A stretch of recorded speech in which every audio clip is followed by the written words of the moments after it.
Halo teman-teman semua, balik lagi bersama saya Heri Kurniawan dari lapangan. Oke, mungkin yang belum tahu, saya adalah Heri Kurniawan, jurnalis sepak bola yang sudah berkarir lebih dari 10 tahun dan selama 5 tahun terakhir, dan sampai sekarang saya masih menjadi bagian dari salah satu media terbesar di Indonesia, yaitu bola.com. Pada video kali ini saya ingin membahas mengenai match day kedua bagi timnas Indonesia di grup A Piala AFF 2026. Kita tahu tadi hasilnya cukup memuaskan ya, karena Indonesia tadi berhasil memenangkan pertandingan 3-0 atas Timor Leste dalam laga yang digelar di Chonburi Stadium, Thailand. Kita tahu Timor Leste tidak bisa menggelar pertandingan kandang di Dili atau di negara sendiri karena stadion mereka tidak memenuhi standar FIFA ya, masih belum memenuhi standar FIFA. Jadi berbicara mengenai pertandingan tadi, saya ingin membahas dua hal, yakni sisi negatif dan sisi positif yang bisa diambil dari pertandingan antara timnas Indonesia melawan timnas Timor Leste. Pertama, kita bicara sisi negatif dulu kali ya. Saya merasa dan saya melihat plan atau rencana yang diinginkan oleh pelatih timnas Indonesia John Herdman itu tidak berjalan dengan baik. Kita lihat tadi Herdman melawan rotasi yang cukup ekstrim, kalau bisa saya katakan, terutama di lini belakang, di mana tiga back tengah itu benar-benar nama yang berbeda dibandingkan laga sebelumnya melawan Kamboja. Bahkan penjaga gawang juga berbeda. Pada pertandingan kali ini, John Herdman mempercayakan Cahaya Supriyadi dibandingkan Nadeo Argawinata di posisi penjaga gawang. Kemudian trio back ada Brian Fatari, Wahyu Prasetyo, dan Jordi Amat. Ini merupakan opsi yang menarik dan bisa dikatakan masuk akal, dan saya paham betul cara berpikir John Herdman dalam melakukan rotasi di lini belakang ini. Ia ingin para pemain andalannya seperti Rizky Ridho atau Sandy Walsh yang tampaknya menjadi andalan itu bisa fresh ketika nanti menghadapi Vietnam Senin mendatang di Stadion Pakansari. Tapi rencana John Herdman itu tidak berjalan bagus karena Indonesia baru bisa mencetak gol di pertengahan babak kedua, dan kemenangan 3-0 pun rasanya kurang kalau melihat bagaimana Timor Leste sebenarnya sudah bermain dengan 10 pemain bahkan sejak pertengahan babak pertama begitu, ketika Fowler mendapatkan kartu kuning kedua setelah menarik Tom Haye. Dan kondisi itu, yakni rencana yang tidak berjalan dengan yang diinginkan, itu membuat para pemain andalan seperti Tom Haye dan Ivar Jenner yang selama ini menjadi motor di lini tengah timnas Indonesia tidak mendapatkan waktu istirahat semestinya. Saya membaca tadi sebenarnya jika Indonesia bisa mengambil keunggulan paling tidak misalnya 1-0 atau 2-0 saja di babak pertama, saya bisa pastikan, ya bukan pastikan nih, saya memperkirakan mungkin peluangnya hampir 90% Tom Haye dan Ivar Jenner akan ditarik keluar di awal babak kedua, atau paling tidak menit 55-60, karena mereka diberi waktu istirahat untuk menghadapi laga selanjutnya melawan Vietnam. Tapi tadi gol pertama Indonesia lewat Shane Patinama itu baru hadir sekitar menit 70-an ya. Jadi ya, Tom Haye dan Ivar Jenner harus terus bekerja keras bahkan sampai akhir pertandingan. Tadi kalau teman-teman saksikan di akhir babak kedua, mungkin injury time gitu, Ivar Jenner sudah tidak bisa lari lagi ketika menerima umpan terobosan yang sebenarnya terjangkau dari Eliano Reinders. Bahkan dia tampak tersenyum kecut begitu, mengindikasikan bahwa ia mungkin mengalami kram atau mungkin energinya sudah habis untuk pertandingan tadi. Tapi ini sisi negatifnya. Jadi plan yang dirancang oleh John Herdman tidak berjalan dengan baik. Kemudian ada beberapa sisi positif yang bisa saya ambil dari pertandingan kali ini.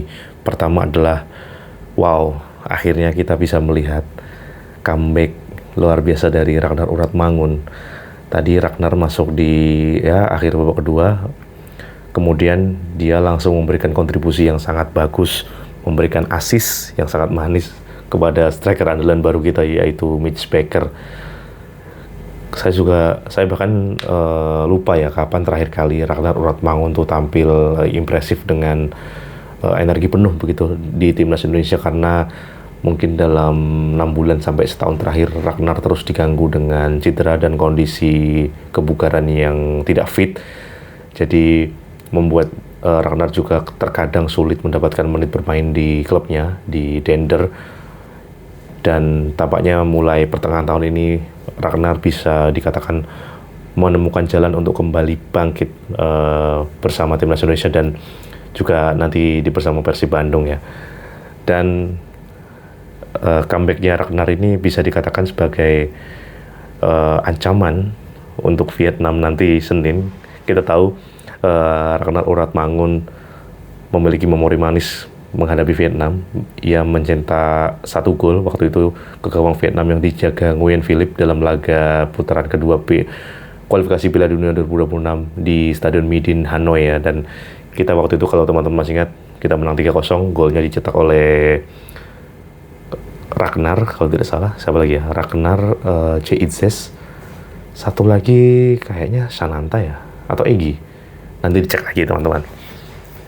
Oke. Ada satu sisi positif lain adalah Tom Haye akhirnya menunjukkan kelasnya, benar-benar kelas luar biasa. Tadi gol dengan bebasnya, gila itu. Kayaknya kiper manapun akan sulit nangkap bola tendangan bebas dari Tom Haye.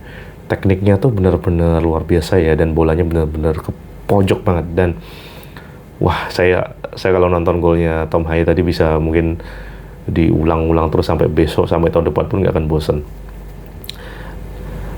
Nah, menariknya setelah kemenangan 3-0 yang diraih timnas Indonesia atas timnas Timor Leste, tekanan tampaknya ini nih teman-teman, hadir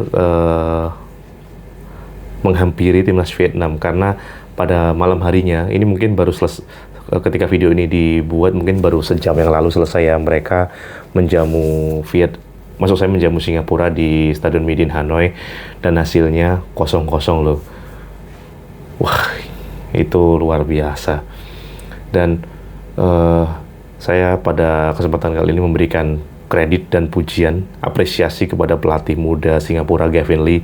Kebetulan saya dan Gavin beberapa kali ketemu, terutama di Jakarta, dan kita sering intens komunikasi lewat Instagram. Jadi beberapa kali, bahkan tahun lalu kalau nggak salah, setelah undian Piala AFF digelar di studio RCTI Kebun Jeruk Jakarta Barat, saya sempat ngobrol dengan Gavin dan sempat meminta interview. Waktu itu dia tertarik untuk interview bersama saya di YouTube-nya bola.com, tapi kemudian sepertinya orang dari FA Singapura menghalangi. Tahan dulu, nanti mungkin akan ada waktu yang tepat.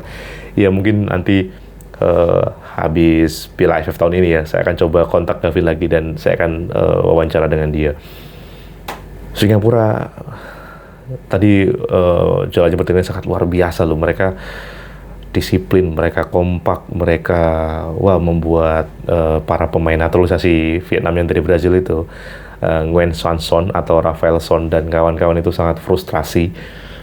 Bahkan tadi kayaknya ada momen di mana kalau nggak salah Hendrio atau Gioven ya yang tendangannya membentur mistar gawang ya. Dan tentu hasil imbang ini akan memberikan tekanan tambahan bagi Vietnam, karena Senin nanti mereka akan menjalani laga away ke Bogor, tepatnya di Stadion Pakansari untuk menghadapi Indonesia. Dan teman-teman, nanti saya akan melakukan peliputan langsung di Stadion Pakansari, baik Minggu ketika press conference ataupun Senin. Nanti saya akan kasih update dan perkembangan terkini mengenai laga antara Indonesia melawan Vietnam, hanya di channel YouTube ini. Atau juga bisa teman-teman cek nanti di media sosialnya atau YouTube-nya bola.com. Oke, begitu saja. Terakhir mungkin ya, kita tentu berharap timnas Indonesia bisa kembali mengalahkan Vietnam di Pakansari nanti, mengulang apa yang terjadi di semifinal Piala AFF 2016 lalu, ketika gol dari Boas Solosa dan Hansa Muya Mampranata waktu itu mengalahkan Vietnam dengan skor 2-1. Dan jika menang melawan Vietnam, kita seharusnya langkah kita menuju semifinal Piala AFF 2026 akan semakin mulus. Oke, see you di next video. Thank you.